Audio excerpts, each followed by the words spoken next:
tenniscricket.in, India's first tennis ball cricket website. ऐसे ही और भी वीडियोस के लिए चैनल को सब्सक्राइब करो और बेल आइकन को दबाना बिल्कुल मत भूलना।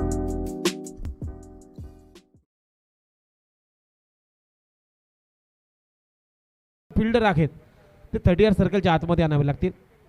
फुल टॉस बॉल, चांगला फटका ऑन ड्राईव्हचा आणि बॉल निघून चालला गॅप मधून, वाईटिश लॉंग ऑन आणि मिड विकेटच्या भरून बॉल सीमारेषा पलीकडे योगेश पवारच्या बॅट मधून येतोय हा पॉवरफुल फटका, चौकार।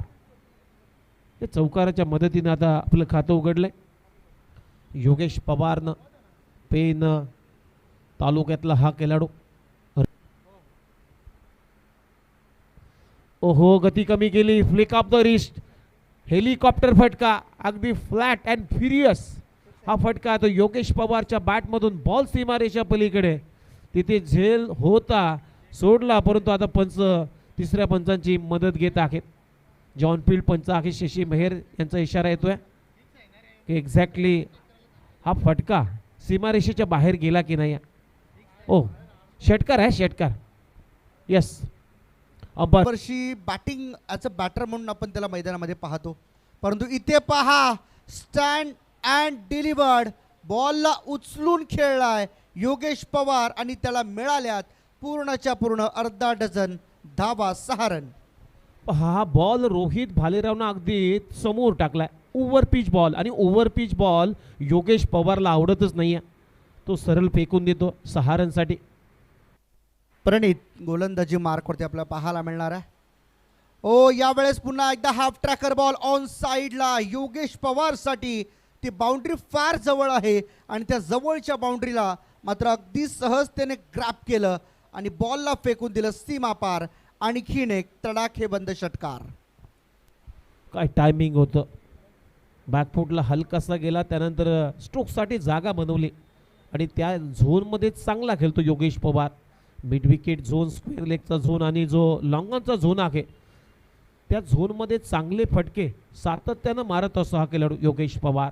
पुणे 75 धावा एक चांगला टार्गेट सेट होईल या मॅचमध्ये।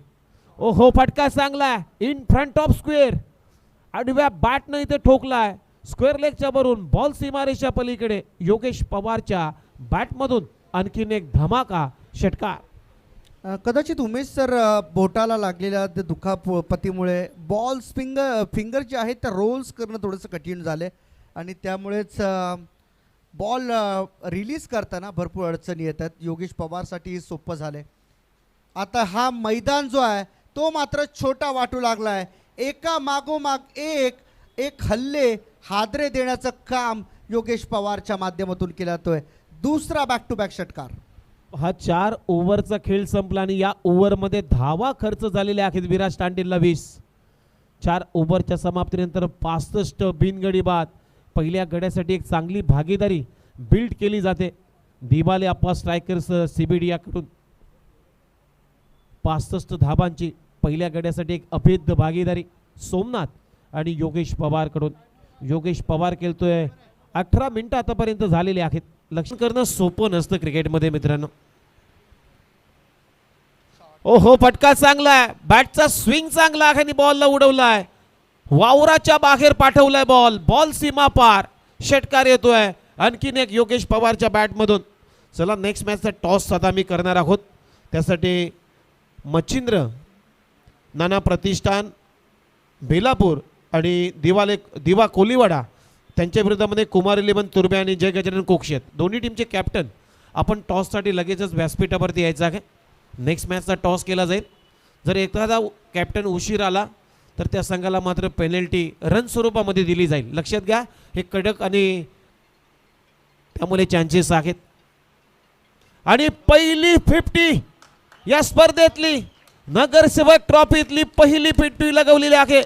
पहिलं अर्धशतक तेही आयकॉन खेळाडू योगेश पवारच्या बॅटमधून। वा भाई वाह, काय बॅटिंग केली, 18 बॉलमध्ये 51 धावा, त्याच्यामध्ये 7 उत्तुंग षटकार, एक चौकार ठोकला योगेश पवारनं। आणि ही पावसाची सलामी आहे योगेश पवारच्या अर्धशतकाला। काय पाऊस आता बरसू लागला मैदानामध्ये। अर्धशतकाला मात्र मानवंदना, आणखीन एक तडाखा लॉंग ऑफच्या वरून बॉलला उडवलाय सीमापार हा षटकार आणि इनिंगला पूर्णविराम. शेवटच्या बॉल मध्ये ओव्हर पिच बॉल आणि हे बॉल योगेश पवारला पसंत नाही आहेत. एक आयकॉन खेळाडू योगेश पवार. पहिलाच बॉल बॅकफुटला जाऊन हुक केलाय डीप फाईन लेगला. क्षेत्ररक्षक आहे तिथे खराब फिल्डिंग मयुरेश म्हात्रेकडून. मिसफिल्डिंग आणि बॉल सीमारेषा पलीकडे गेलाय. 4 धावा पहिल्याच बॉलवरती प्राप्त केलेल्या आहेत. योगेश पवार त्याच्यामध्ये एक आयकॉन खेळाडू जो महाराष्ट्रातील एक निवड खेळाडू आहे. यावेळेस पास चांगला ऑफ ड्राईव्ह डीप मध्ये क्षेत्ररक्षक होता तिथे चूक झाली राहुल म्हात्रेकडून. पहिल्या मॅच मध्ये राहुल म्हात्रेने सेकंड अटेम्प्टला त्याच पोझिशनला झेल घेतला होता परंतु या मॅच मध्ये तो सफल ठरला नाहीये. झेल सोडला. Catches win the matches. Yogesh पवारला जीवदान दिलेलं आहे आणि क्रिकेटमध्ये जीवदान आपल्याला माहिती आहे किती धोकादायक ठरलेली आहेत. अगदी सोपा झेल सोड. 5 बॉलमध्ये 13. टीमची धावसंख्या 28. ओहो आखूड टप्प्याचा बॉल शॉर्ट पिच बॉल आणि शॉर्ट बॉलचा वापर करत असताना बॅकफुटला जाऊन पुन्हा एकदा इन फ्रंट ऑफ स्क्वेअर लेगच्या आणि मिड विकेटच्या वरून बॉल सीमारेषा पलीकडे जातोय. योगेश पवारच्या बॅटमधून आणखीन एक षटकार. टीमची धावसंख्या 34.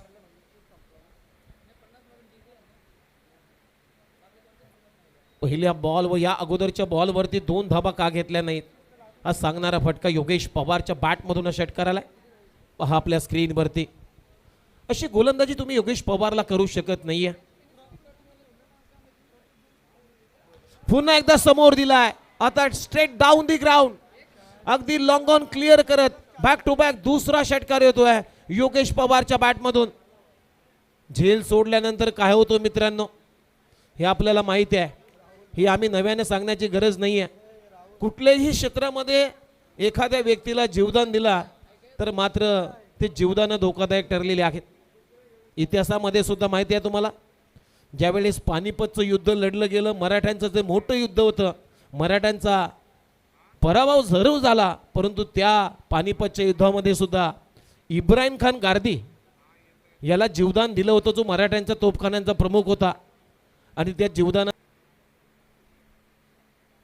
यावेळेस पहा उडवलाय बॉल. हा सुद्धा बॉल आता इलिव्हेशन बघूया कसं प्राप्त झालेलं आहे आणि बॉलला पाठवलाय बाउंड्री लाईनच्या बाहेर कारण फटक्यामध्ये आहे वजन आणि रन मिळतील अर्धा डझन. बॉल सीमा पार. षटकार येतोय योगेश पवारच्या बॅटमधून.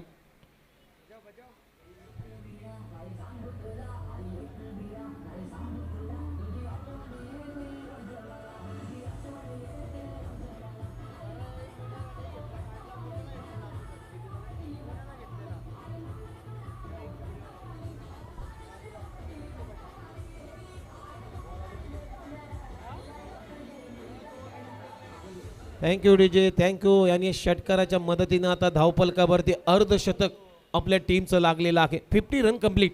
टीमची धावसंख्या 56. अजूनही 4 बॉलचा या इनिंगचा खेळ बाकी आहे. यावेळेस ऑन साइडला फक्त दिशा दिली. Score off the wicket. क्षेत्ररक्षकांना बीट करून गॅप शॉट सिलेक्शन आणि बॉल सीमारेषा पलीकडे चालला. योगेश पवारच्या बॅटमधून आणखीन एक चौकार येतोय आणि या चौकाराच्या मदतीने आता टीमची धावसंख्या स्कोअर बोर्डवरती 60 रन कंप्लीट. योगेश पवार आतापर्यंत खेळतोय 40 या धावसंख्येवरती. संघाची धावसंख्या 60.